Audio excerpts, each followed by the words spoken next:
A sight last witnessed during the royal wedding in 2011. The military taking to the streets of London before the crack of dawn. This time, to practice the funeral of Margaret Thatcher.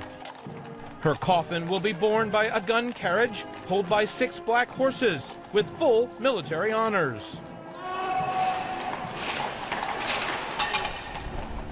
Then there is the security. Demonstrations are planned. And terrorism can't be ruled out. Policing will involve shutting off much of London between Westminster Abbey and St. Paul's Cathedral during the morning.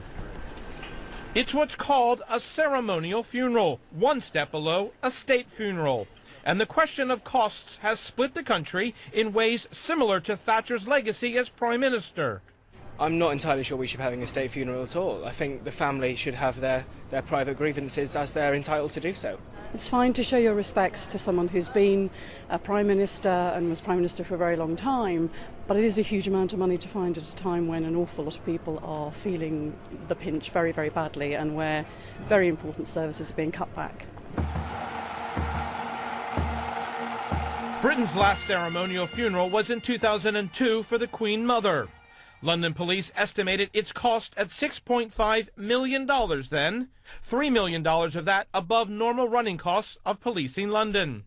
And add to that the cost for the military, which was $450,000. That is, of course, in 2002 numbers.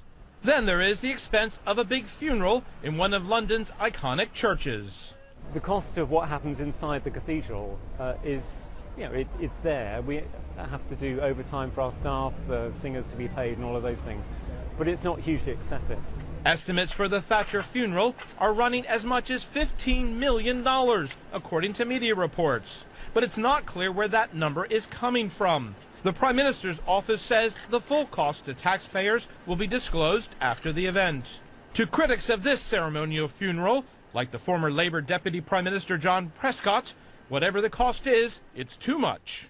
It's outrageous. Everybody who becomes a Prime Minister, a human being anyway, is entitled to respect it. This is a woman who has destroyed an awful lot of our public services, has a hate against half the society, and she saw that about trade unions, millions of them, and then she's getting this honour for Thatcher. No, no, no. Prescott says Wednesday will be a political propaganda exercise. But members of the government say it's a fitting event for such a great lady.